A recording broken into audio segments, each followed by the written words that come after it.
शिवा देखता प्रत्यक्ष धर्म अर्थ काम कशाने भेटतो मोक्ष? शिवा देखता प्रत्यक्ष, शिवाला पाहिलं की मोक्ष मिळतो.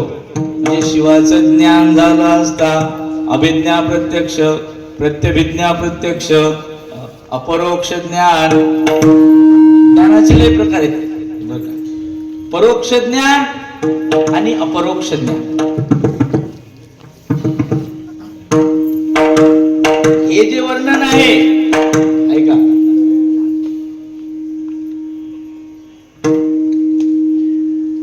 मनुष्य मुंडाचे ते हार, गळा वासुकेचे हार, हे वर्णन आहे. हे आपण नुसतं ऐकलं, आपल्याला देव दिसला, याचं नाव परोक्ष ज्ञान. आणि प्रत्यक्षत्वाने त्याची अनुभूती आली, प्रत्यक्षत्वाने अनुभूतीने शिवा देखता प्रत्यक्ष, शिवशंकराचं आपल्याला त्या ठिकाणी प्रत्यक्षत्वानं अपरोक्ष साक्षात्कार ज्या वेळेला होतो त्यावेळेला काय होत आहे का? काय होते? धर्म अर्थ काम चार पुरुषार्थ सांगितले. मोक्ष शब्दाचा अर्थ आहे सकल दुःख निवृत्तीपूर्वक परमानंदाची प्राप्ती, याचं नाव मोक्ष. नित्य निर्तिशय आनंद, निर्विषयक आनंद. त्यात महत्वाचं आहे दुःख निवृत्तीपूर्वक आत्यंतिक दुःखाची निवृत्ती. आत्यंतिक निवृत्ती म्हणजे काय हो? आत्यंतिक निवृत्ती म्हणजे वरून वरून आपण पालवी कुडली, पुन्हा पाणी दिलं की पुन्हा त्याला अंकुर येतात. वरी वरी पालवी कुडीचे ही झाली निवृत्तीच, लयरूप निवृत्ती.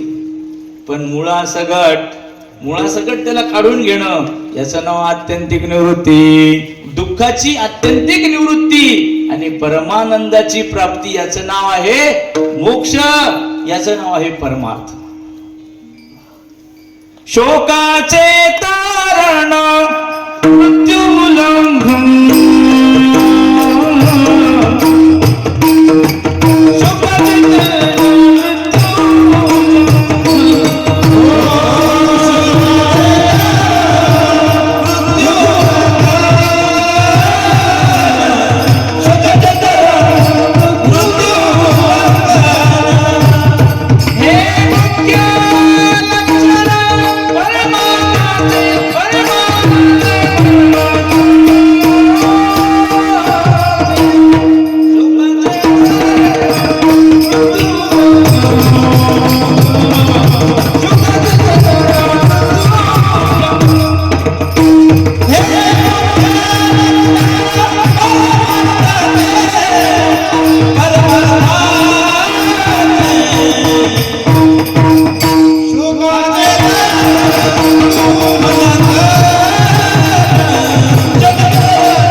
सगळे लोक रडायला लागले. जो देखे सो दुखिया बाबा, सुखिया कोई नहीं रे. जो देखे सो दुखिया बाबा, सुखिया कोई नहीं रे. ज्याला पावा चालू आहे. काय करावं महाराज, लय पांगिले, चला दिंडीत.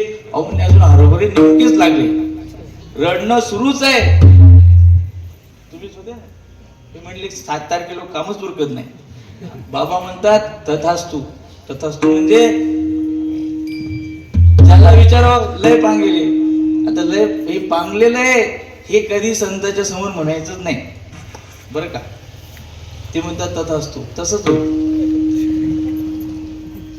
शोकाचं तरण आणि मृत्यूचं उल्लंघन कशाने होते? शिवा देखता प्रत्यक्ष. एवढं महात्म्य आहे महाराज शिवशंकराच्या दर्शनाचं की शंकराचं नुसतं दर्शन कधी झालं, नुसतं दर्शन, तर जीवनातला पूर्णतया शोक निवृत्त होतो. फक्त मी आधी सांगितलं तुम्हाला काय, त्या मानाची श्रद्धा, तेवढा विश्वास त्याच्यावर पाहिजे. अर्जुनाचा विश्वास होता महाराज. ऐका, हे समस्त कुळ देखोनी मातुला शशुरा पौत्रा शाला संबंधी नसता ज्यांच्या अंगा खांद्यावर वाढलो, ज्यांनी आपल्याला लहानाचं मोठं केलं, हे सगळे युद्धाकरता समोर उभे आहेत. ऐका, हे समस्त कुळ देखोनी जो शोकू उपनला से म्हणी. अर्जुनाला म्हणलं देवांनी यांना मारायचंय तुला, साधी गोष्ट आहे महाराज. मग त्याच्या मनामध्ये शोक निर्माण झाला की अरे, ज्यांच्यासाठी आपण आयुष्य खर्च करायचं, विभांडुनिय सकळ दिगंतीचे भूपाळ, ज्यांना सुखात ठेवायचं, तेच बाणाच्या आग्रावर आपलं जीवित ठेवून समोर उभे आहेत मरायसाठी. मग मारू कसा मारू? मग मनामध्ये त्यांच्या संदेह निर्माण झाला. ऐका, शोक निर्माण झाला. सीदंती मम गात्राणी मुखंच परिशुष्यती वेपथुश्च शरीरे मे रोमहर्षश्च जायते. त्याच्या अंगावर अष्टसात्विक भाव निर्माण झाले, काटे उभे राहिले, कंठ दाटून आला, डोळ्यातून अश्रुपात होऊ लागला, बोलता येईना, हातपाय हलू लागले, न धरत हातातलं धनुष्य गळून पडलं. शोकूपनला से मनी. अर्जुन म्हणतो देवा, तो शोको तुझी या वाक्या वाचुनी न जायानिके. तुझ्या वाक्यवचनाशिवाय तो शोक निवृत्त होणार नाही. अर्जुन म्हणतो, अर्जुन का? अरे म्हणले तुला राज्य देतो. अर्जुन काय म्हणतो पहा, नहि प्रपश्यामि ममापनुद्यात् यच्छोक मुच्छोषणमिन्द्रियाणाम् अवाप्य भूमा वसपत्न मृद्धम राज्यम सुराणाम अपि चाधिपत्यम. सुराणाम अधिपत्यम अवाप्य.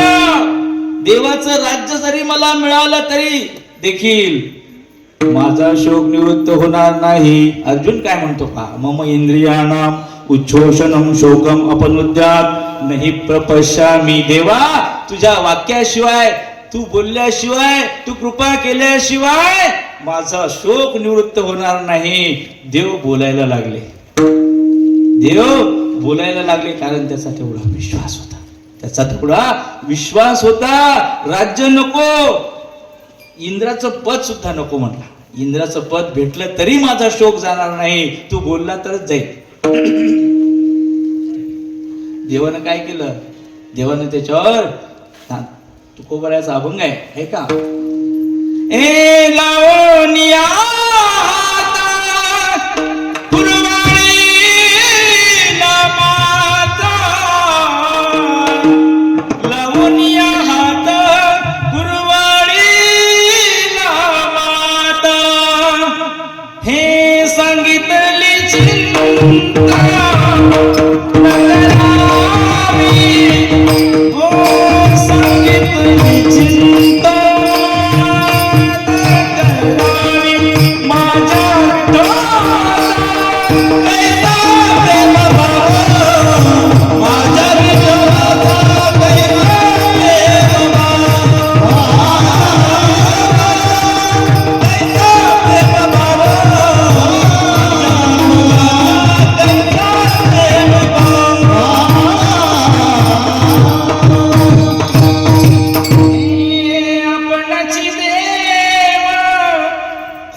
चिंता करू नको, मी आहे तुझ्या पाठीशी.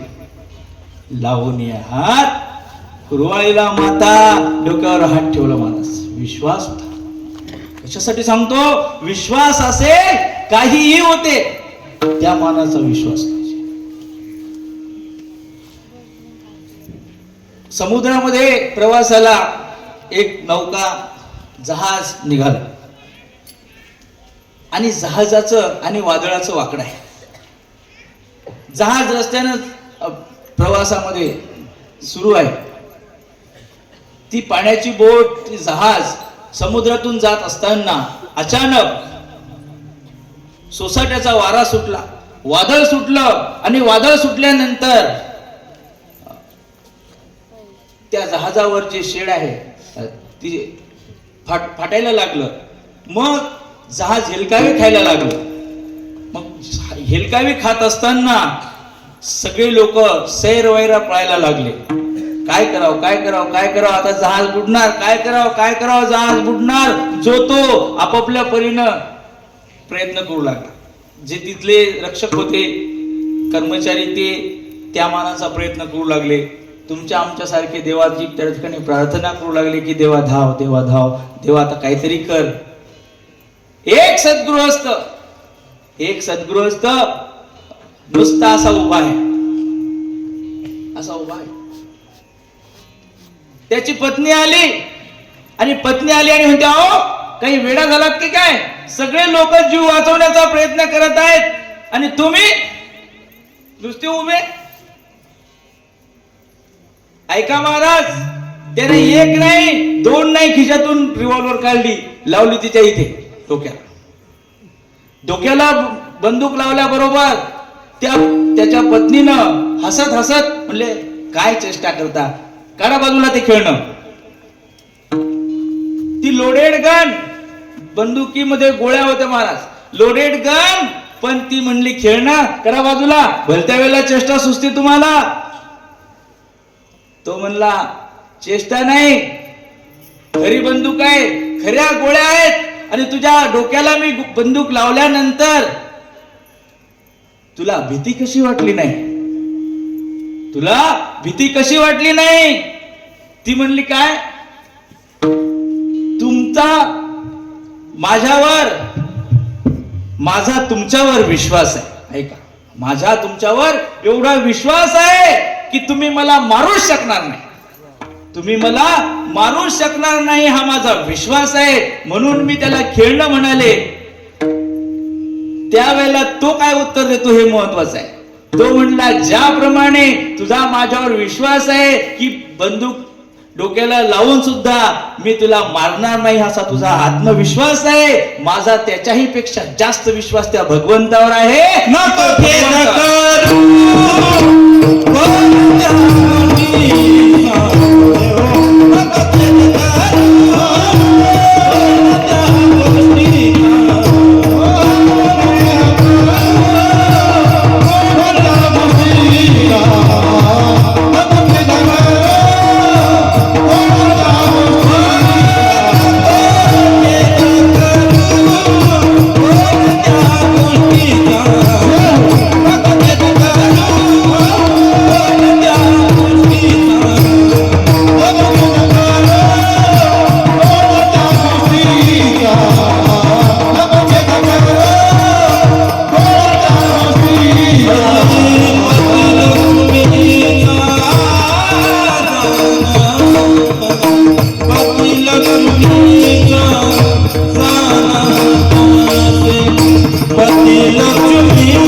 तो त्याच्या पत्नीला काय म्हणतोय का, नाथ महाराज म्हणतात की जशा प्रसंग आला त्यामध्ये नको खेद करू कोणत्या गोष्टीचा, पती लक्ष्मीचा जाणत असे. ऐका महाराज, तो पाहतोय, तो पाहत आहे आमची जहाज बुडत आहे, माझा त्याच्यावर, ऐका, माझा त्याच्यावर इतका विश्वास आहे, तुझा जेवढा विश्वास माझ्यावर आहे की तुम्ही मला मारू शकणार नाही, त्याच्यापेक्षा जास्त विश्वास माझा भगवंतावर आहे की तो एवढ्याही संकटातून आम्हाला मरू देणार नाही, मारणार नाही, तो वाचवल्याशिवाय राहणार नाही, हा आहे विश्वास. विठोबा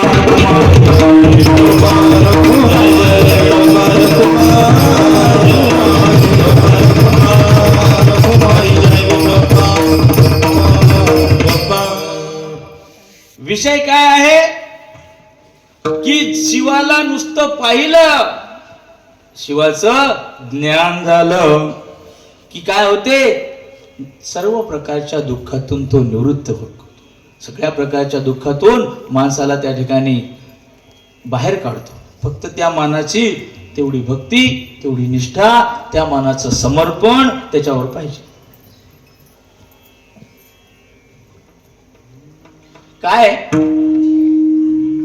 करुणा करो कष्ट हरो ज्ञान दो भगवन भोग पसी मेरी तार दो भगवन करुणा करो कष्ट हरो ज्ञान दो भगवन भोग पसी मेरी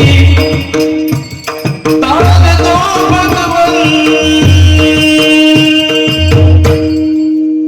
या भवसमुद्रामध्ये आम्ही गटांगळ्या खात आहोत. हे देवा तू काय कर, तर तू ये आणि आमच्या हाताला धरून भवहा तारी दातारा धरोनिया भाई भवहा तारी दातारा. हे शिवशंकराच्या उपासनेचं फळ आहे की शिवशंकराची उपासना करुणी अर्पण तुला समर्पण, सर्व प्रकारचं समर्पण त्याच्यावर जर आपण केलं तर काय होतं, तो येतो आणि आपला हात धरून, बाही धरून म्हणजे दंड धरून आपल्याला या समुद्रातून पार पडतो.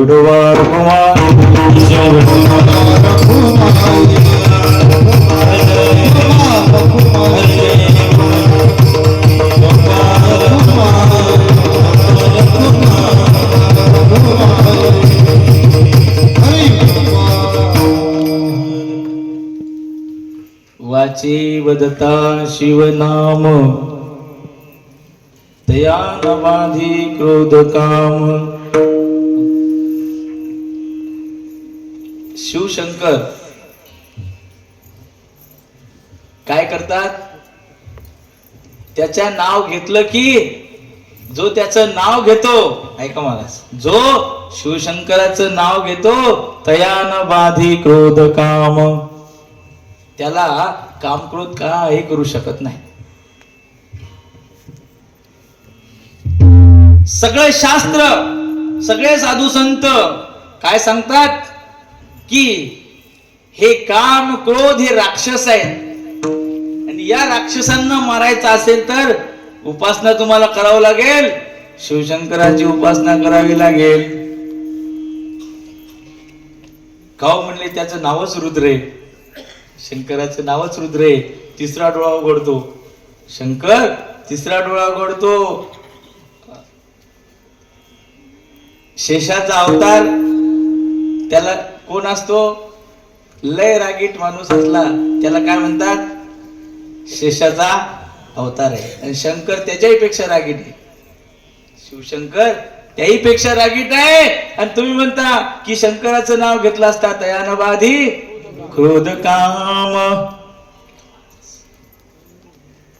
पूजनीय गुरु भगवान बाबा नेहमी सांगत असतात की काम क्रोध हे विकार निंदनीय आहेत, त्याज्य आहेत, ते जवळ ठेवायचे नाही. पण आत्मसंरक्षणासाठी थोडे थोडे ठेवायला चालतात. आत्मसंरक्षणासाठी पाहिजे. अयोग्यो पुरुषो नास्ति योजकस्तत्र दुर्लभः. शास्त्रकार सांगतात की या जगात अयोग्य कोणीच नाही, या जगात अयोग्य कोणीच नाही, फक्त त्याची योजना कुठे करायची हे कळलं पाहिजे. बाबा उदाहरण सांगत असतात, कुत्रा, इकडून एक कुत्रा येऊ द्या, इकडून एक कुत्रा येऊ द्या, सांगावं लागत नाही, तो गुरगुर गुरगुर करतो, एकमेकावर करतात. मग कुत्रा कुत्र्याला पाहिल्यानंतर गुरगुर करतो म्हणजे तो त्याचा द्वेष करतो. ऐका माणूस, मग तो द्वेष्टा आहे, काय द्वेष्टा आहे. द्वेष्टा, द्वेष हा विकार आहे. पण माणसानं डोक्यानं काम केलं, हा कुत्रा दुसऱ्याला सहन करत नाही. कुत्रा दुसऱ्याला पाहिलं की गुरगुर करतो, म्हणून तारात बांधून ठेवला. कुत्र्याला राखण म्हणून ठेवलं, कोणी आलं की लगेच गुरगुर करतो. आपल्याला कळून जाते अरे कोणीतरी आलं बरं. कशासाठी? माणसानं त्या कुत्र्याचा उपयोग केला की कुत्रा जरी द्वेष्टा आहे, द्वेष करतो, पण त्याच्या द्वेषा स्वभावाचं माणसानं काय केलं? फायदा घेतला आणि त्याला राखण म्हणून ठेवलं. या जगात काम क्रोध असेच आहेत. हे काम क्रोध त्याज्य जरूर आहेत, पण कुत्र्यासारखी त्याची योजना चांगल्या ठिकाणी केली तर ते बरोबर आपल्यासाठी काम करतात.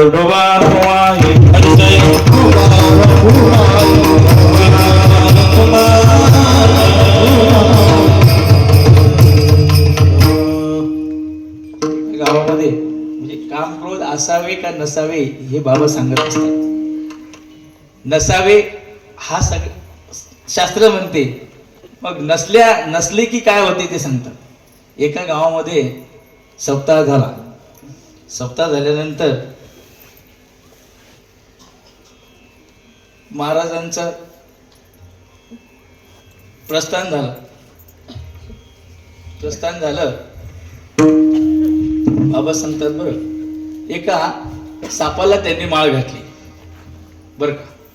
सापाला माळ घातली, त्याला सांगितलं की आजपासून, माळ घातल्यावर काय काय सांगतात, आजपासून खोटं बोलायचं नाही, एकादशी सोमवार व्रत करायचं, पैठण पंढरपूर आळंदीची वारी करायची. हे आहे, हा आहे विधी. हा काय आहे? विधी आहे. रोज गाथेचं एक पान वाचायचं, हा आहे विधी. हे सगळं त्याला सांगितलं. आणि सापाला काय सांगणार? सापाला काय सांगणार?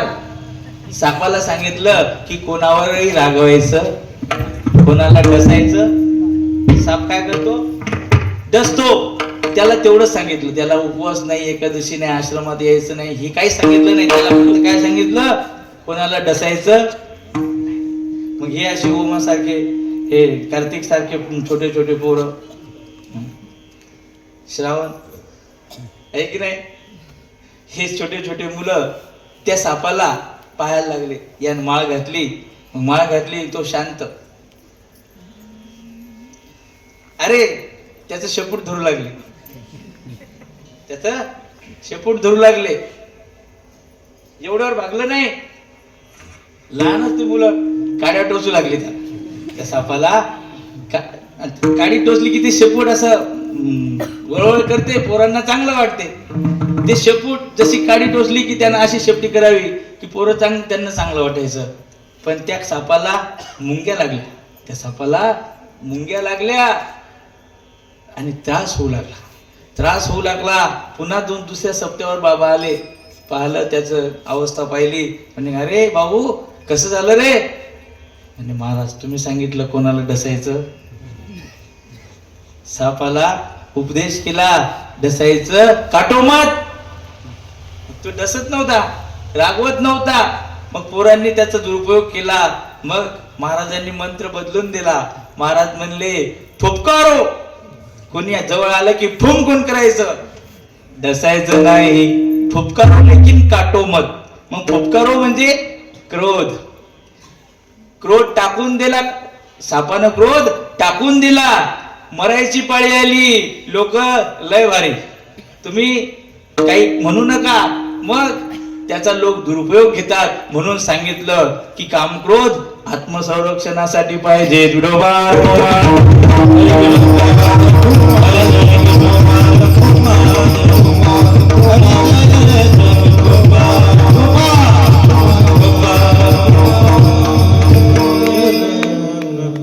ऐका महाराज, वाची वदता शिवनाम, तयान बाधी क्रोध काम, धर्म अर्थ काम मोक्ष, शिवालेखता प्रत्यक्ष. मोक्षाची व्याख्या काय सांगितली? मोक्षाची व्याख्या सांगितली सकल दुःख निवृत्ती पूर्वक परमानंदाची प्राप्ती, अर्थात सर्व सुखाची प्राप्ती. थोडक्यात मी रिपीट कधीच करत नसतो, पण समजण्यासाठी विषय पुढे न्यायचा म्हणून सांगितलं. सर्व सुखाची प्राप्ती व्हावी म्हणून शंकराचं दर्शन घ्यायचं. 4 पुरुषार्थामध्ये मोक्ष पुरुषार्थ सांगितला आणि सर्व सुख हाच पुरुषार्थ आहे. भक्ती रसायन ग्रंथामध्ये बाबांनी लिहिलं, सुखम एकमेव पुरुषार्थ. ऐका, सुखम एकम एव पुरुषार्थ, सुख हाच पुरुषार्थ आहे. एष एव परमानंद. सुखापेक्षा या जगात पुरुषार्थ कोणताच नाही. मज लागी दुःख व्हावे ऐसे कोणी न भावे जीवे. मला दुःख व्हावं असं कोणाला वाटते? गरीबाला, श्रीमंत, कोणाला वाटतं मला दुःख व्हावं? सगळ्यांना आशा सुखाची आहे, म्हणून सुख हाच पुरुषार्थ आहे. ऐका महाराज, आणि सगळ्या जगाचं सुख डोळ्यासमोर ठेवून त्या ठिकाणी भगवंतानं सगळ्या जगाला आदर्श घालून दिला की बाबा तुम्हाला जर सुख पाहिजे असेल तर संसारात सुख नाही, संसाराचा त्याग केल्याशिवाय तुम्हाला सुख मिळणार नाही. ओ त्यागाविना सुख नाही, त्यागाविना सुख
अभंग आहे.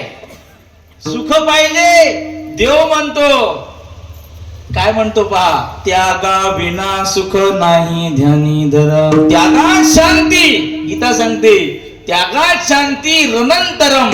अनंत प्रकारची शांती तुम्हाला पाहिजे असेल तर तुम्हाला करावं लागेल त्याग, करावं लागेल त्याग. कशा कशाचा त्याग? आपल्या आशा, आपल्या आकांक्षा, महत्वाकांक्षा, इच्छा, कामना, तुमच्या सगळ्या भावनाचा त्याग करावा लागतो. त्यागाशिवाय ही गोष्ट प्राप्त होत नाही. जे लोक सुखी झाले, जे लोक या जगामध्ये सुखी झाले, या सगळ्यांच्या मागे त्याग आहे. नीट आहे का? इतिहासाच्या पानावर जे लोक अजरामर झाले, या सगळ्यांनी त्याग केला. आपल्या भावना, आशा, आकांक्षा, महत्वाकांक्षा, स्वार्थ, जगाचं कल्याण हाच त्यांचा स्वार्थ आहे. जगाचं कल्याण हाच त्यांचा स्वार्थ आहे. आणि ते आपल्या देहाचं त्या ठिकाणी चंदन करतात. देहाचं चंदन केल्याशिवाय समाज वंदन करत नाही, हा इतिहास आहे. तुकोबारायांनी सगळा संसार त्या ठिकाणी टाकून दिला. सगळ्यात अगोदरचा त्याग कोणाचा असेल तर तो सगळ्यात अगोदरचा त्याग शिवशंकराचा आहे. महाराज, केवढा मोठा शंकराचा संसार आहे पहा. ज्या शिवशंकराची अर्धांगिनी जगज्जननी जगदंबा आदिशक्ती महामाया शक्ती पार्वती मा ही त्याची बायको आहे. सगळ्या विद्येची देवता, आराध्य, सुखकर्ता दुःखहर्ता, वार्ता विघ्नाची नरवी, प्रेम पुरवी असा असणारा गणपती बाप्पा ज्याचा मुलगा आहे, पार्वती सारखी बायको आहे, गणपती सारखा मुलगा आहे, देवाचा सेनापती स्कंद स्कंद म्हणजेच कार्तिक स्वामी हा त्याचा एक दुसरा मुलगा आहे. तो सगळ्या देवाचा अधिपती सेनापती आहे. म्हणजे देवाची मिलिटरी याच्याच ताब्यात, गृहमंत्रीपद यांच्याच घरी. कशाचं गृहमंत्रीपद? सगळ्या त्रैलोक्याचं देवाची मिलिटरी याच्या घरीच, शंकराच्या घरी होती. मग पोरगा सरसेनापती देवाचा, एक पोरगा विघ्नहर्ता, त्याची बायको जगज्जननी जगदंबा शक्ती पार्वती, मग एवढा मोठा सुखाचा संसार तुमच्या भाषेत त्याला सुख म्हणतात. मग एवढा सुखाचा संसार असून सुद्धा शिवशंकर म्हणले याच्यात काही पडलं नाही. म्हणून शिवशंकर, त्या शंकरांनी काय केलं तर या सगळ्याचा त्याग केला आणि सगळ्यांचा त्याग करून वनामध्ये स्मशानामध्ये जाऊन बसले. अभंगाच्या पहिल्या सांडोनी हे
जगात वैराग्याचा महामेरू पहिले वैराग्य मूर्ती कोण असतील तर शंकर आहेत. सुखासुखी माणूस संसार सोडतो. सुखासुखी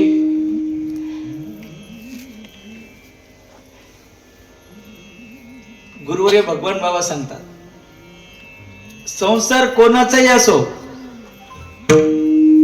त्याचं नावच आहे संसार. संसार दुःख मूळ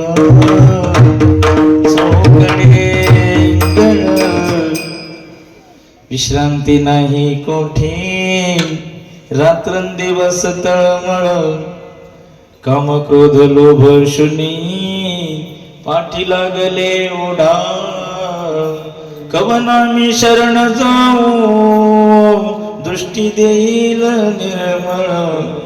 संसाराचं व्याख्या काय आहे? दुःखाचं मूळ. मूळ म्हणजे काय हो? मूळ घराचा पाया, बेस. जे मूळ असतं तिथूनच झाड वाढते ना. संसार दुःखाचं, संसार हे दुःखाचं मूळ आहे.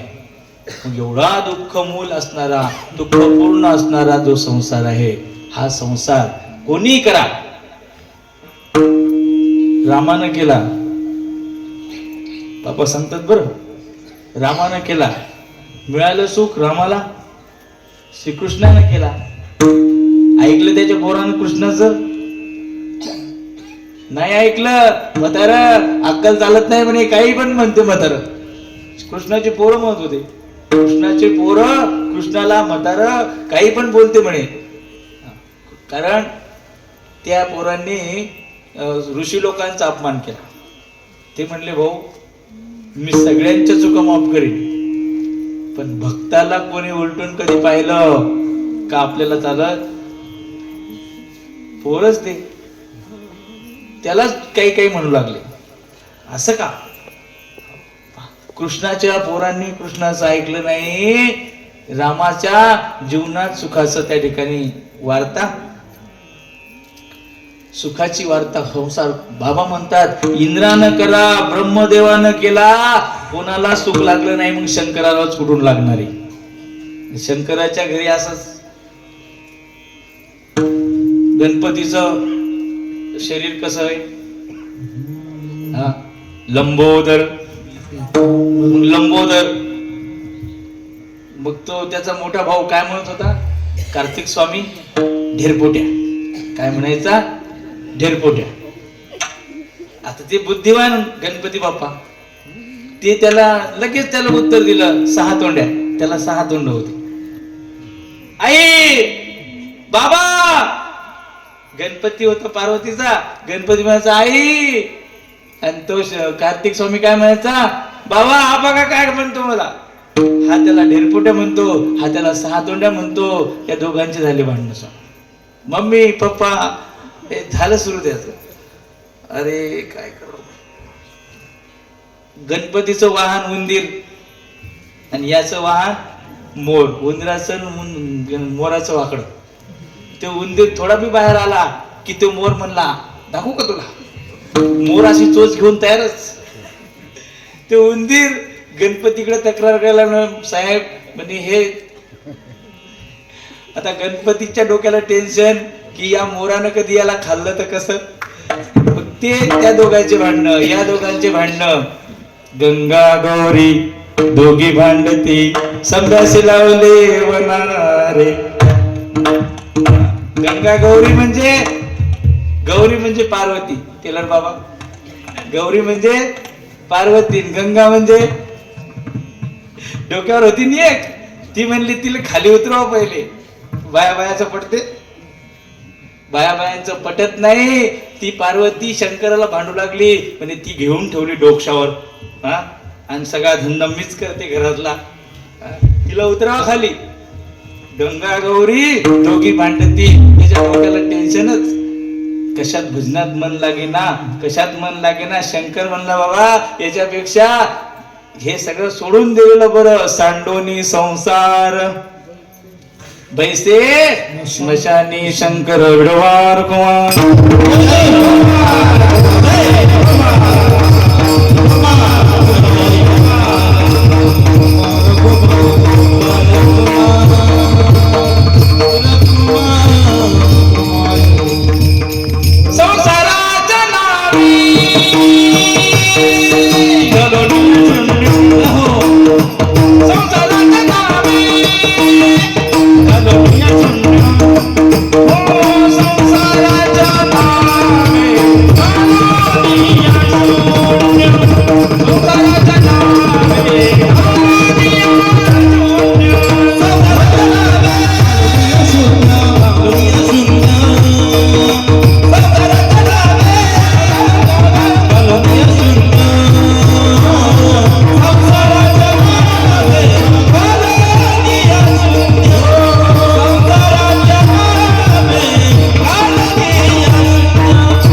बाबांनी एक एक रत्न दिलं.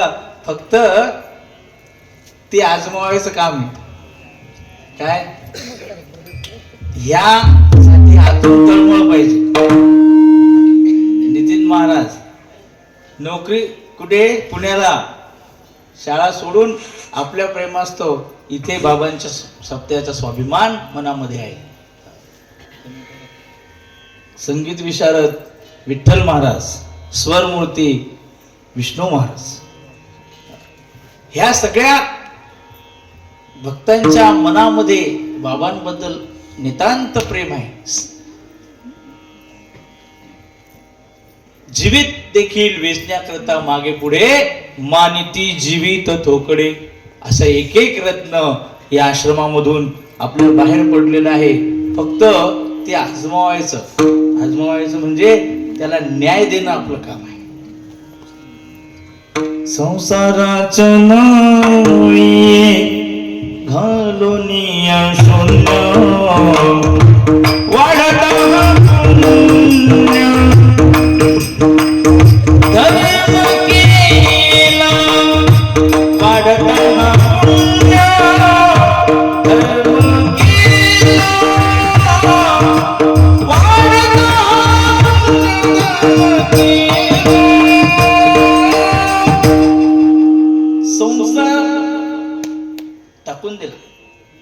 संसार टाकून दिला आणि परमार्थाच्या मार्गाला लागले. स्मशानात बसणं साधी गोष्ट आहे, पण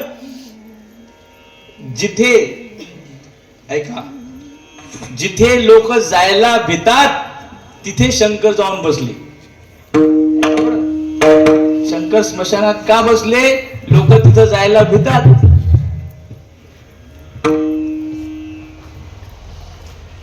गुरुवारी बाबा सांगतात, या देहाचं स्मशान करा. या देहाचं स्मशानामध्ये ज्याप्रमाणे प्रेत जाळली जातात,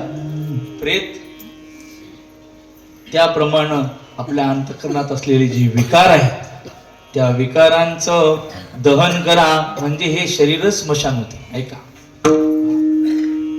बंद कालेपी बंदा भावा.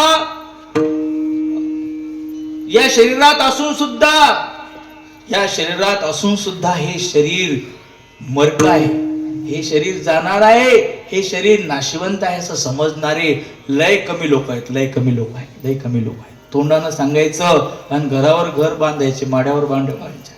जग मिथ्या नुसतं म्हणता येते पण वागता येत नाही महाराज. या देहाला जिवंतपणे मृत समजणारे फार कमी लोक आहेत. एक बगदालभ्य नावाचे ऋषी होते. त्याला म्हणलं, महाराज घर बांधावं. अरे उद्या तर मरायचं. बाबा सांगत असतात, बगदालभ्याचं आयुष्य किती होतं? 14 कल्पावरी आयुष्य जयाला, परी तो राहिला ताटी खाली. कृत त्रेता द्वापार कली हे 4 युग 1000 वेळेला जातात.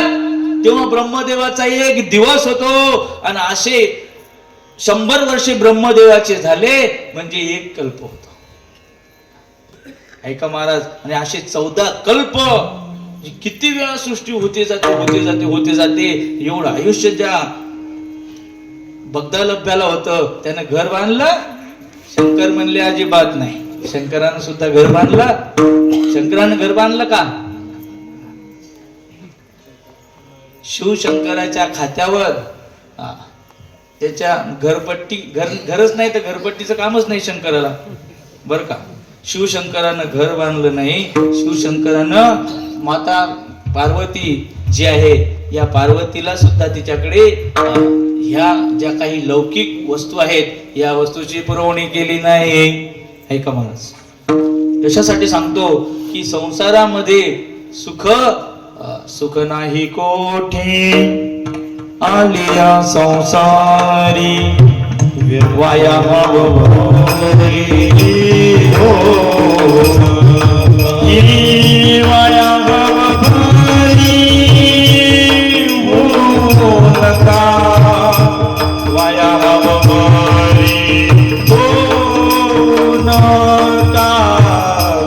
सुख नाही कोठे आलिया संसारी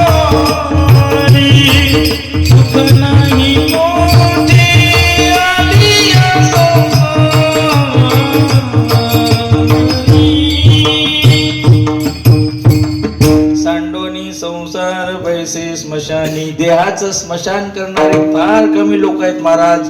देहात असून सुद्धा या देहाला मरण धर्मवान समजणे हे लय कमी लोकांच्याकडे आहे. वेदांताचार्य ब्रह्मनिष्ठ संत वैराग्य मूर्ती गुरुरे भगवान बाबा यांच्याकडे पाहिलं की हे धगधगीत वैराग्याची आठवण येते माणूस. बाबांच्या जीवनामध्ये ही वैराग्याची परिसीमा आहे. बाबा तुमच्या मानाची तुमच्या कशाचीही अपेक्षा करत नाही. या देहाला तुम्ही फुलाची माळ घाला नका घालू. या देहाला तुम्ही वंची वस्त्र परिधान करा, रेशमी वस्त्र त्या देहावर घाला वा नका घालू. त्याच्याशी बाबाला काही घेणं नाही. नीट ऐका माणूस. पूजनीय गुरुरे भगवान बाबा हे वैराग्याचे महामेरू आहेत. दुसरे अद्वितीय शंकराच्या अंगावर वस्त्र नाही, गुरु भगवान बाबाच्या अंगावर वस्त्र नसते, नेहमी उघडेच असतात. शिवशंकर हे ज्याप्रमाणे नेहमी वैराग्य उपासनेमध्ये असतात, तसेच गुरु भगवान बाबा देखील सदैव नेहमी ध्यानस्थ ध्यान मुद्रेमध्येच त्या ठिकाणी असतात. आपण कधी अचानक गेलो बर का, अचानक गेलो, किती वेळा झाला असेल, बाबा दचकतात.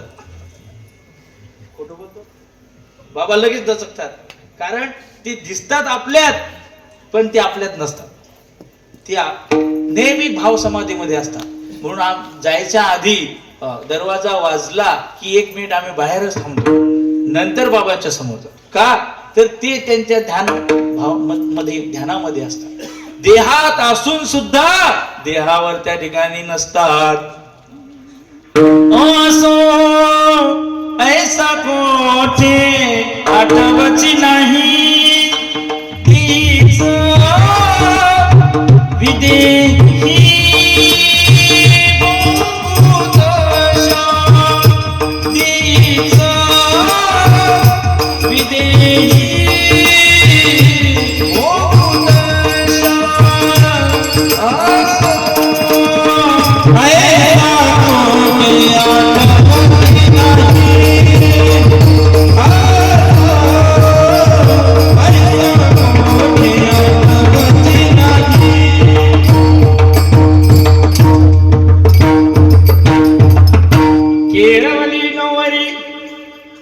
संन्यासी जिया परी. ज्ञानेश्वर महाराज उदाहरण सांगतात.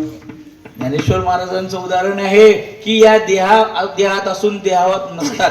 कसे नसतात तर ज्ञानेश्वर महाराजांनी उदाहरण दिलं की केळवली नोवरी सोयरीक झाली आणि सोयरीक झाल्यानंतर त्या नवरी, तिला आता नवरी म्हणतात, ती आता हे घर माझं नाही, हे घर माझ्या दादाचं आहे, हे घर माझं नाही असा निश्चय करते. आणि समोर ज्याच्यासोबत वांगनिश्चय झाला त्याच्याशी नातं जोडते. ऐका, हे घर माझं नाही, या घराचा आपला संबंध संपला.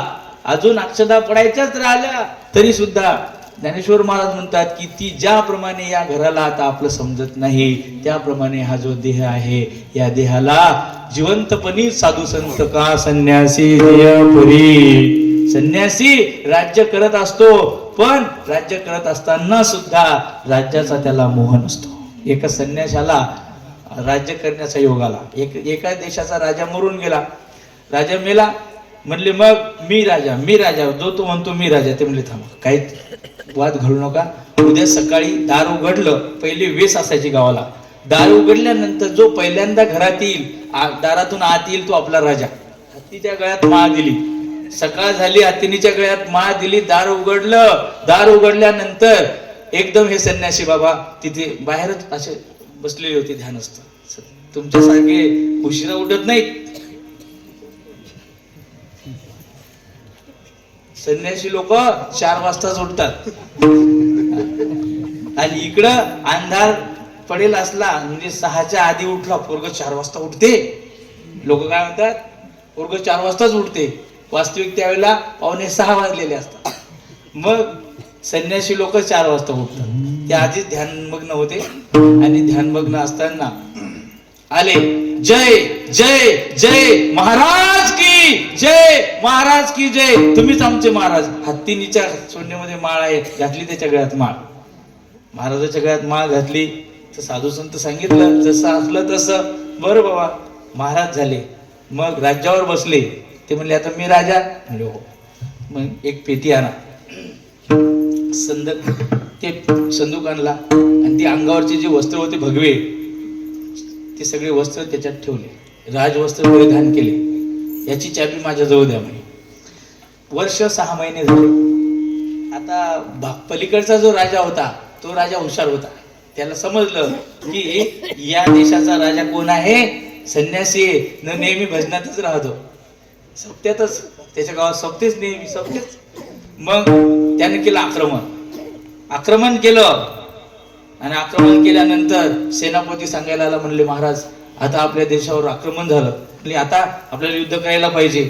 अरे युद्ध, हिंसा आणि फुकट लोक मरतील. महाराजांच्या मनात आलं. संन्यासी जो राजा होता तो म्हणला, म्हणजे त्याचं नेमकं म्हणणं काय? अहो म्हणणं काय म्हणजे काय, तो आपल्यावर आक्रमण करतो म्हणजे त्याला राज्य पाहिजे, मग असं सांगणं म्हणे. बोलवलं त्याला. ऐका महाराज, संन्यासी जो राजा आहे त्या राजाने त्या राजाला बोलावलं. म्हणे बाबा मी पहिला संन्यासी, विनाकारण लोक कशाला मारतो, तू करणं राज्य. त्याला राजा केलं. म्हणजे आणा ती पेटी, संदूक, किल्ली याच्या जवळच होती. किल्ली काढली, कुलूप उघडलं, संन्यासी वस्त्र धारण केले आणि भंभोरे गेले आपले. का संन्यासी जिया परी, 2 उदाहरण सांगितले. केळवली नोरी संन्यासी जिया परी.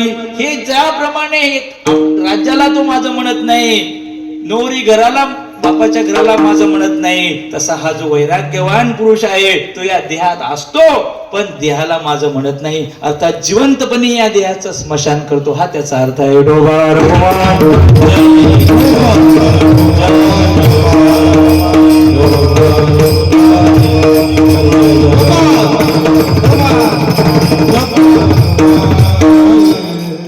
अशा प्रकारे पुढे जायचं आपल्याला. खूप काही बोलते या देहाला स्मशान समजणं, बोलणं आणि समजण्यात फार फरक आहे. उदाहरण बाबांचं सांगितलं तुम्हाला, शिवशंकराचं सांगितलं की शिवशंकर स्मशानामध्ये वास करतात आणि त्या ठिकाणी बसून शिवशंकरांनी स्मशानामध्ये त्या ठिकाणी सगळ्या प्रकारच्या इंद्रिय वृत्त्यांचा निग्रह केला. ऐका महाराज, तोंडानं म्हणणं मी सोडलं म्हणणं वेगळं आणि मनातून सोडणं वेगळं. सांडोनी कैलास सर्व ही संपत्ती, या आपल्या अभंगाला हा दुसरा पुरावा आहे साधू संताचा. सांडोनी कैलास सर्व ही संपत्ती, स्मशानात वस्ती रुद्र करे. रुद्र शिवशंकर स्मशानामध्ये वास करायला लागले आणि स्मशानामध्ये वास केल्यानंतर त्या ठिकाणी मग आई बाबा हे सगळं बंद.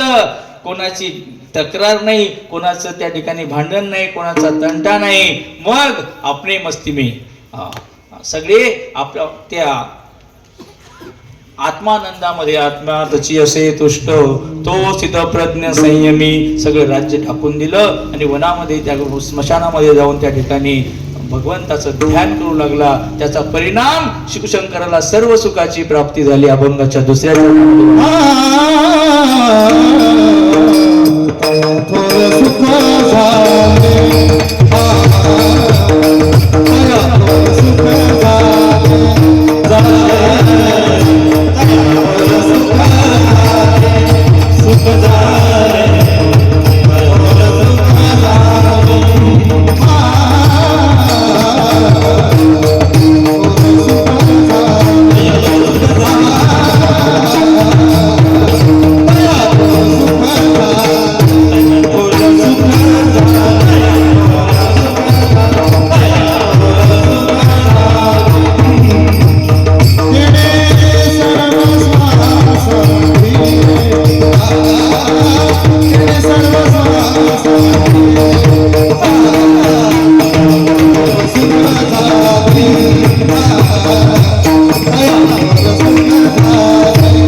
मला थोर सुख झाले. दुःखाचा नाश म्हणजे दुःखाचा अभाव. दुःखाचा अभाव म्हणजे सुख नाही. दुःखाचा अभाव होणं हे सुखाची व्याख्या नाही. मग सर्व प्रकार दुःख असंभिन्न निर्विषयक असं जे सुख आहे की पुन्हा पुन्हा दुःख होणारच नाही. औषध घेतलं डोकं थांबलं, औषध घेतलं गोळी घेतली पोट थांबलं, पुन्हा दुखणार नाही का हो? पुन्हा दुखणार नाही हे सांगता येत. पण ऐका महाराज, दुःखाचा अभाव म्हणजे सुख नाही, तर सर्व प्रकारचं जे दुःखाचं कारण आहे त्या कारणाचा त्या ठिकाणी नाश केला. कारणासह वर्तमान आत्यंतिक निवृत्ती कशानं झाली तर ध्यानानं झाली. शिवशंकर त्या ठिकाणी ध्यान करायला लागले. कोणाचं ध्यान करायला लागले हो? ध्यानी बैसोनी शंकर. शिवशंकर ध्यान कोणाचं करायला लागले? नारद मुनी म्हणले का हो कोणाचं ध्यान करता? एकदा ना शंकर बसले असे, पार्वती माता बसलेली आहे, नारद मुनी आले, नारायण नारायण नारायण म्हणले. कुठे आहेत महाराज? म्हणले ते पूजा करून राहिले. पूजा करायला लागले. मग नारद मुनी गेले. ऐका, नारद मुनी गेले आणि त्यांच्या देवघरात पाहतात की हे कोणाचं ध्यान करतात. तर शिवशंकराच्या देवघरामध्ये भगवान विष्णू श्रीरामचंद्र यांच्या मूर्त्या, नारदाची पण होती, सगळ्या भक्तांच्या मूर्त्या आणि शंकर भगवान विष्णू. भजन करी महादेवा महादेव, भजन करी महादेव, भजन करी महादेव,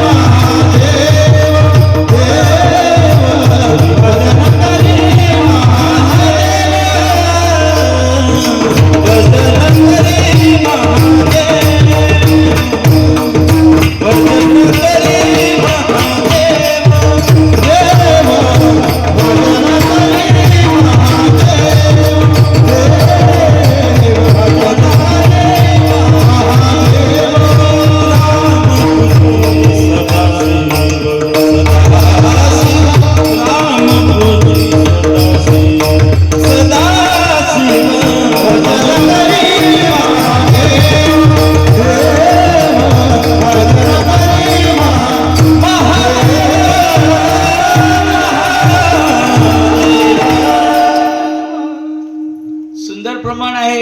महादेव भजन करतो, राम पूजी रामाचं पूजन करतो. महादेव कोणाचं भजन करतो? रामाचं भजन करतो. म्हणजे राम शंकराचं भजन करतात आणि शिवशंकर रामाचं भजन करतात. एक एकाचे हृदयी हरिहरा नाही भेद. हरिहराचा मध्ये भेद नाही, फक्त हे एकच आहेत. गोष्ट सांगतो, शिवशंकर आणि विष्णू परमात्मा हे एकमेकाची पूजा करतात. एकदा काय झालं,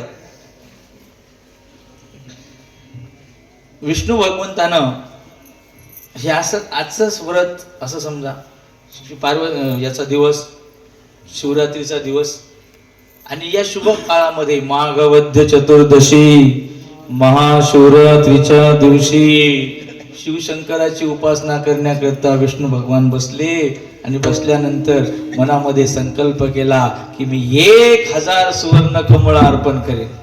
1000 कमळ मी अर्पण करेन. ऐका महाराज, 1000 सुवर्ण कमळ शंकराला अर्पण करेन. ते आणले, 1000 कमळ आणले, फुलं, आणि आणल्यानंतर पूजेला बसले.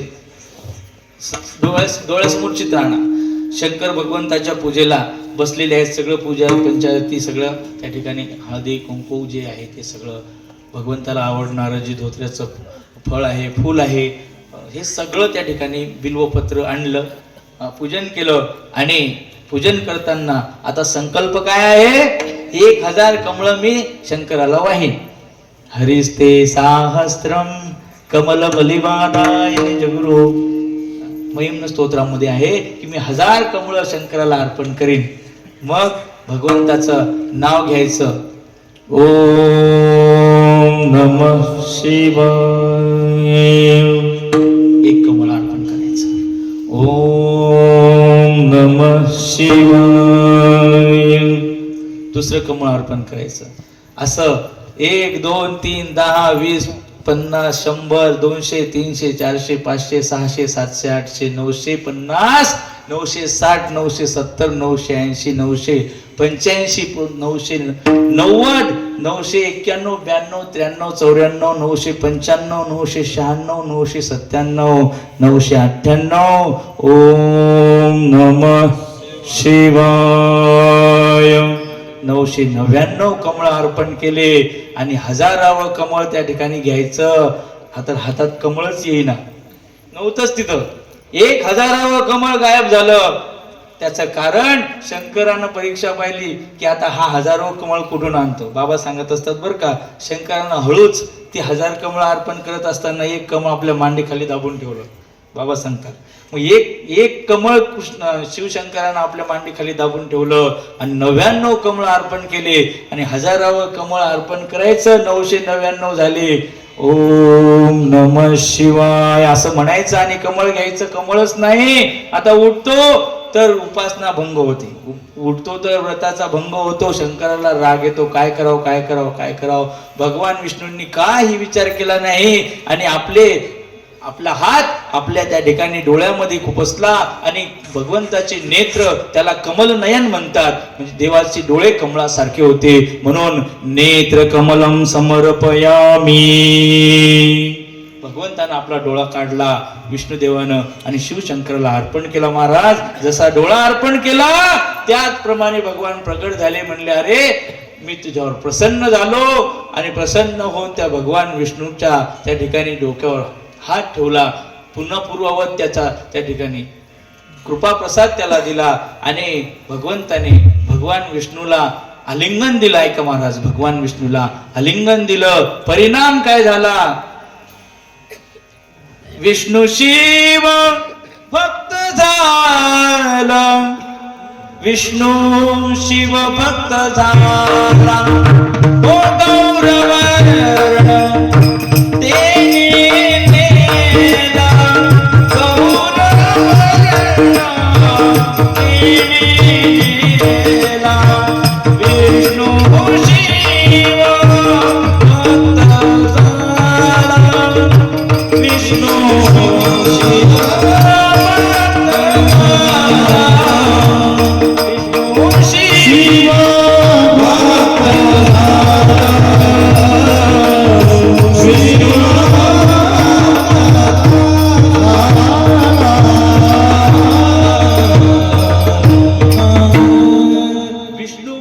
शिवाचा भक्त झाला. परिणामात आहे का? परिणाम आहे का? शंकराचा रंग कर्पूर गौरम. शंकराचा रंग कर्पूर गौरम. गौरम म्हणजे गोरा. शंकराचा रंग गोरा आणि विष्णुदेवाचा रंग काळा. विष्णूचा रंग काळा. मग परिणाम काय झाला? शंकरानं आपला गोरा रंग भगवान विष्णूला दिला आणि भगवान विष्णूचा रंग स्वतः. एवढा फरक आहे. भक्तीमध्ये एवढं ऐक्य पाहिजे, भक्तीमध्ये इतकी समरसता पाहिजे, भक्तीमध्ये एवढं समर्पण पाहिजे की एकमेकाची भक्ती करता करता त्यांनी याचा रंग त्याला दिला, त्याचा रंग त्याने घेतला. विष्णू शिव भक्त झाला, गौरवर्ण तेने नेला. एवढी ऐक्य रूपी ऐक्यात्मक भक्ती भगवंताची त्या ठिकाणी शिवशंकर काय म्हणतात? राम नाम सदा स्मरे ब्रह्मानंदितो विचरे. भगवंत शंकर कोणाचं नाव घेतात? रामाचं नाव घेतात आणि ब्रह्मानंदामध्ये सदैव निमग्न असतात. ब्रह्मानंदाची व्याख्या करत असताना एका देशाचा जो राजा आहे त्याला एक मानुषानंद म्हणतात. मोदीला जो आनंद होतो तो एक मानुषानंद आहे. असले देश या भूतलावर किती आहेत.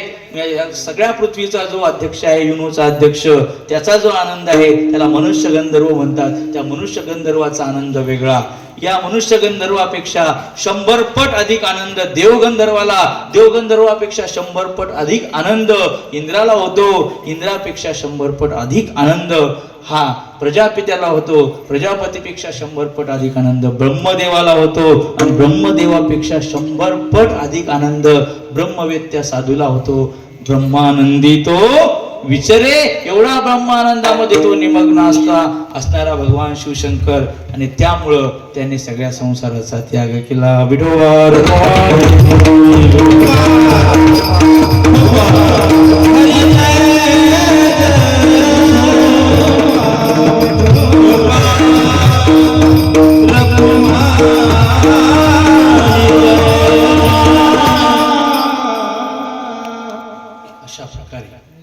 अशा प्रकारे आलं म्हणजे समजायचं आता संपलं. अशा प्रकारे भगवान शंकरानं शिवशंकरानं काय केलं, सर्वस्व त्याग केला. त्याग संन्यास याची व्याख्या वेगळी वेगळी आहे, ऐका. पण इथे संन्यासाची जी व्याख्या आहे तीच त्यागाची व्याख्या या ठिकाणी सांगितली. मी माझ्याशी आठवण विसरले दयाचे अंतःकरण पार्था संन्यासी जाण निरंतर. मी माझे ऐसी आठवण विसरले दयाचे. सुटला आपला मी, सुटलं माझं, पण माझं ममत्व सुटत नाही, आपला मी संपत नाही. पण जोपर्यंत मी आणि माझी ही आठवण आहे तोपर्यंत आपण किती परमार्थ केला त्याला अर्थ नाही. पण इथे सांगतात संन्यासी तो मी माझेसी आठवण विसरली जयाचे अंतःकरण पार्था संन्यासी जाण निरंतर. अशा प्रकारचा त्याग भगवान शंकरांनी केला आणि म्हणून त्याला अभंगवान सुख त्या ठिकाणी प्राप्त झालं. ती अभंगाच्या शेवटच्या चरणामध्ये त्या ठिकाणी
गुरुवर्य बाबा शेवटच्या चरणामध्ये सांगतात,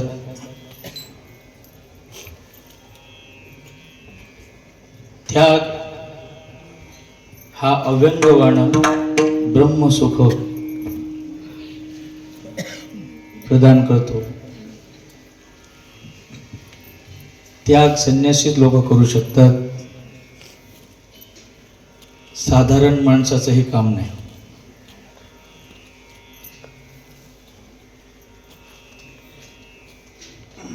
जिगर ज्याचं मजबूत आहे तोच माणूस त्याग करू शकतो.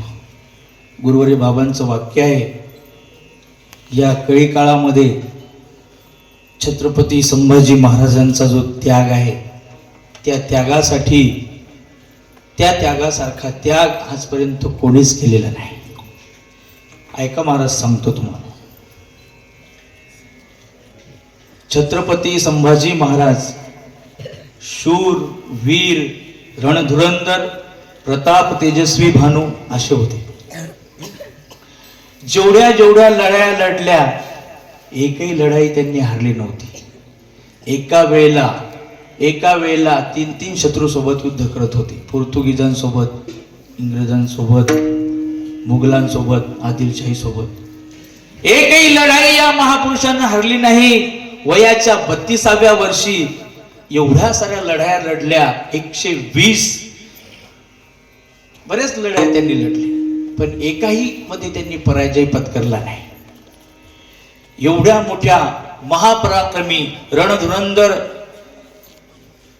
पोलादी पुरुषाला, मी जो जिगर शब्द वापरला हा संभाजीराजांसाठी वापरला बरं, फक्त हात माझ्याकडे होता.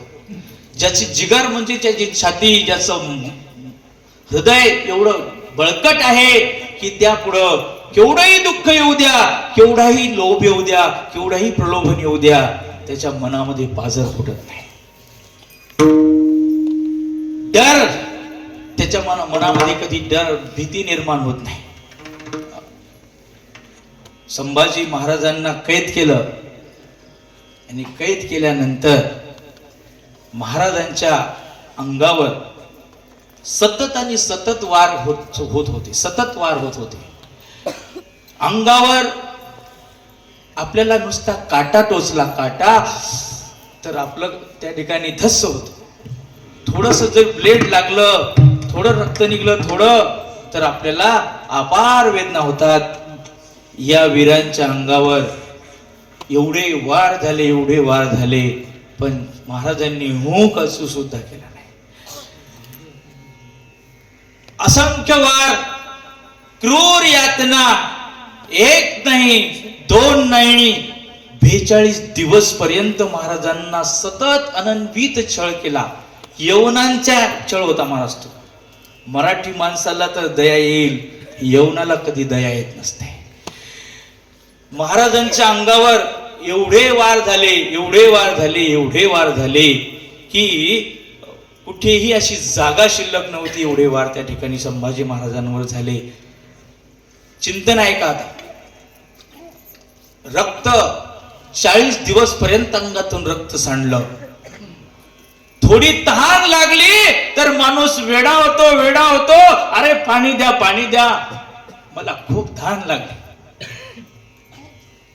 40 दिवस पर्यंत या महापुरुषाला पाण्याचा थेंब मिळाला नाही, अन्नाचा कण मिळाला नाही. सकाळी खायला दिवस निघायच्या आधी आम्हाला पाहिजे, नाही खायला मिळालं तर घर डोक्यावर घेतो. 40 दिवस पर्यंत या महापुरुषाला उपाशी राहावं लागलं. तहान भूक सगळी त्यांनी तिथेच ज्या दिवशी कैद केलं तेव्हाच संपली. छळ एवढा होता की दुःख कुठून काय म्हणून म्हणावं, एवढं दुःख महाराजांच्या जीवनामध्ये त्या ठिकाणी आलं. कैद केल्यानंतर पहिलं प्रलोभन त्याला दिलं की हे सगळं, हे तुझ्या समोर हिरे माणिक मोती तुझ्या समोर ठेवतो, फक्त तू धर्मांतर कर. धर्मांतर कर. धर्मांतराला तू तयार झाला नाही. ज्या क्षणात, ज्या वेळेला संभाजी राजाला म्हणलं की इस्लाम कबूल कर, सुखात राहशील, तुंकले महाराज. संभाजी महाराज त्याच्या अंगावर थुंकल्याबरोबर त्याचा राग तळपायातल्या मस्तकात गेली आणि मस्तकात गेल्यानंतर त्या ठिकाणी त्याच्या क्रूर यातनेला सुरुवात झाली. क्रूर यातना किती होत्या महाराज? संभाजी महाराजांचे नख हे त्या ठिकाणी पायाचे नख काढले, हाताचे नख काढले. नख निघत नसते महाराज, नख काढणं सोपं नाही. मग पायाचे नख त्या ठिकाणी ओढून काढले. एक एक अवयव त्या ठिकाणी ठेवला नाही. ज्या वेळेला संभाजी महाराजांचे नख काढल्यानंतर महाराजांच्या अंगावरची सगळी कातडी काढल्यानंतर महाराजांच्या अंगावर मीठ चोळण्यात आलं आणि मिठाने एवढ्या असह्य वेदना व्हायला लागल्या की आता तरी बोल संभाजी, धर्मांतराला तयार आहेस? त्यावेळेला संभाजी महाराज त्या ठिकाणी म्हणतात की हा छावा शिवाजी महाराजांचा छावा आहे, हा मरेल पण धर्मांतर करणार नाही. हा लय बोलतो, याची जीभ कापून टाका. खूप बोलतो म्हणे, याची जीभ कापून टाका. जिवंतपणे जीभ त्या ठिकाणी संभाजी महाराजांची जीभ कापण्यात आली. संभाजी महाराजांची जीभ कापण्यात आल्यानंतर संभाजी महाराजांचे डोळे त्या ठिकाणी काढण्यात आले. डोळे काढले, तप्त सळ्या डोळ्यामध्ये ज्या वेळेला शिरल्या त्यावेळेला महाराजांना किती यातना झाल्या असतील. सटका लागला तर आई आठवते, सटका लागला तर त्या ठिकाणी असह्य वेदना होतात. महाराजांच्या डोळ्यामध्ये सळ्या त्या ठिकाणी खुपसल्या. महाराजांचे डोळे काढण्यात आले, महाराजांचे हात कापण्यात आले. महाराजांचे त्या ठिकाणी हात कापले. बोल संभाजी, धर्मांतराला तयार आहेस? मरेल पण धर्मांतर करणार नाही, असं संभाजी महाराजांचं वाक्य होतं. महाराज संभाजी महाराज त्या ठिकाणी एकटेच आहेत आणि ते आपल्या आबासाहेबांशी, शिवाजी महाराजांशी त्या ठिकाणी बोलतायत. आबासाहेब, आग्र्याच्या कैदेतून जेव्हा आम्ही सुटलो त्यावेळेला आम्ही तुम्हाला घट्ट मिठी मारली होती. आता सुद्धा माझं मन करते की तुम्हाला घट्ट मिठी मारावी, पण माझं दैव असं की माझ्याकडे हात नाही, तुम्हाला मिठी मारण्याकरता हात नाही. तो संभाजी महाराज आपल्या आईला त्या ठिकाणी आवाज देतात. भाऊसाहेब, बोल संभाजी, काय म्हणतो? तुम्ही मला ओळखसाल? मी तर तुम्हाला कधी पाहिलं नाही. संभाजी महाराज शिवाजी महाराजांना म्हणतात की आबासाहेब, आमच्या आईला आम्ही कधी पाहिलं नाही. लहानपणीच त्याची आई वारली होती. 2 वर्षाच्या अगोदरच संभाजी महाराजांची आई वारली. कळायच्या अगोदर ज्या आईला मी कधी डोळे भरून पाहिलं नाही, तिची ओळख मला नाही, आणि ज्या डोळ्यांनी त्या आई साहेबाला पाहायचं ते डोळे सुद्धा माझ्याकडे नाहीत. ते डोळे सुद्धा माझ्याकडे नाहीत. आईला पाहायची मनामध्ये जिज्ञासा होती, बापाला आलिंगन देण्याची जिज्ञासा होती, पण हातही नाहीत आणि पाय देखील नाहीत. आबासाहेब, माझी आई मला ओळखेल का हो? त्यावेळेला शिवाजी महाराज म्हणतात की तर नुसता तुझा आवाज, तुझा नुसता हुंकार कधी उठला तर तुझी आई तुला ओळखेल, चिंता करू नको. एवढं मोठं त्या ठिकाणी स्वप्न पाहणारे संभाजी महाराज आपल्या आबासाहेबासोबत बोलत आहेत आणि बोलताच त्या ठिकाणी क्रूर यातनांना पुन्हा त्या ठिकाणी सुरुवात होते. आणि क्रूर यातना सुरुवात झाल्यानंतर संभाजी महाराजांच्या अंगाचे अक्षरशः त्या ठिकाणी तुकडे करण्यात येतात. संभाजी महाराज शेवटचा श्वास घेईपर्यंत देखील त्या ठिकाणी धर्मांतर करत नाहीत. त्यावेळेला त्या ठिकाणी औरंगजेब म्हणतो, हमने उसकी आंखें निकाली लेकिन स्वराज्य के सपने देखने उसने बंद नहीं किए. हमने उसके हाथ काट दिए लेकिन हमारे सामने उसने जान की भीख नहीं मांगी. हमने उसकी जिह्वा काट दी लेकिन जगदम्ब बोलना उसने बंद नहीं किया. हमने उसके पांव काट दिए लेकिन उसने हमारे सामने घुटणे नहीं टेके. एवढं मोठं त्या ठिकाणी शत्रू त्यांचं वर्णन करतो की संभाजी महाराज कसे होते. अरे, माझ्या पोटी असा एखादा छावा का जन्माला आला नाही, ही दुःख सदैव त्या ठिकाणी त्या सुलतानाच्या मनामध्ये राहिलं. आणि अशा प्रकारे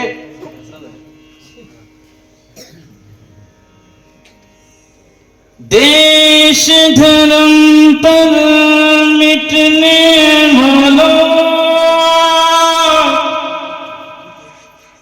शेर शिवा का बाता हे महापराक्रमी परम प्रतापे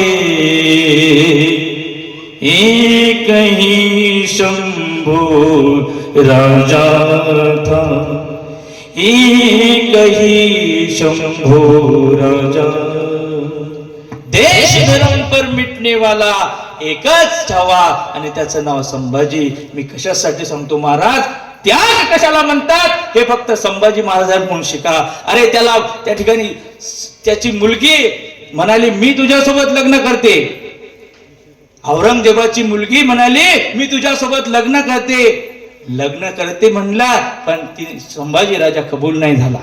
धर्मांतरासाठी तुला जहागिरी देतो, तुला जिवंत सोडतो. अरे मरणापेक्षा मोठं दुःख कोणतं आहे? मरणापेक्षा मोठं दुःख कोणतंच नाही. सगळ्यात मोठं जर जीवन असेल तर सगळ्यात मोठं जीवन माणसाचा त्या ठिकाणी प्राण आहे. प्राण, तो प्राण तुला देतो, फक्त धर्मांतर कर. मी कशासाठी सांगतो, त्याग केला. त्याग संभाजी महाराजांनी त्याग केला म्हणून संभाजी महाराज धर्मवीर म्हणले जातात. आणि धर्मवीर फक्त एकच, भगवान म्हणे त्याग केल्या ब्रह्म ते अव्यंग तया थोर सुख झाले तेने सर्वस्वा सांडिले. अशा प्रकारचा त्याग संभाजी महाराजांनी इतिहासात केला. अशा प्रकारचा त्याग गुरुरे भगवान महाराजांनी महाराजांच्या जीवनात केला. महाराजांचं जीवन हे संभाजी महाराजांसारखंच होतं. बाबांच्या आयुष्यामध्ये डोकावून पहा, एवढा मोठा त्याग आजच्या काळामध्ये संभाजी महाराजांनी जसा केला तसाच संसाराचा त्याग गुरुरे भगवान महाराज करतात. मी आधी जे बोललो, त्याग करण्यासाठी जिगर पाहिजे. तो जिगर फक्त आणि फक्त संभाजी राजाकडे होता. दुसरा जिगर गुरुरे भगवान महाराजाकडे आहे. की भगवान बाबा हे एवढ्या मोठ्या त्या ठिकाणी कितीही प्रलोभन दाखवा तुम्ही, जेसीबीनं तुम्ही हार फुलं ओतले, जेसीबीनं फुलं ओतले, पण मनाची शांती जशी होती तशीच होती महाराज. लक्षात घ्या.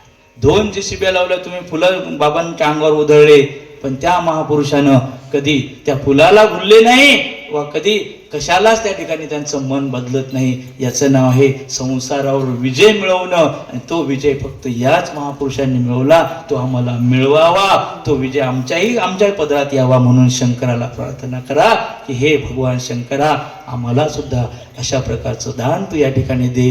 झालेली सेवा गुरुरे भगवान बाबांच्या चरणी समर्पित करून, भगवान शंकराच्या चरणी समर्पित करून त्या ठिकाणी बक्षेवेला विराम. नमः शिवाय. हर हर भोले. नमः शिवाय. नमः शिवाय.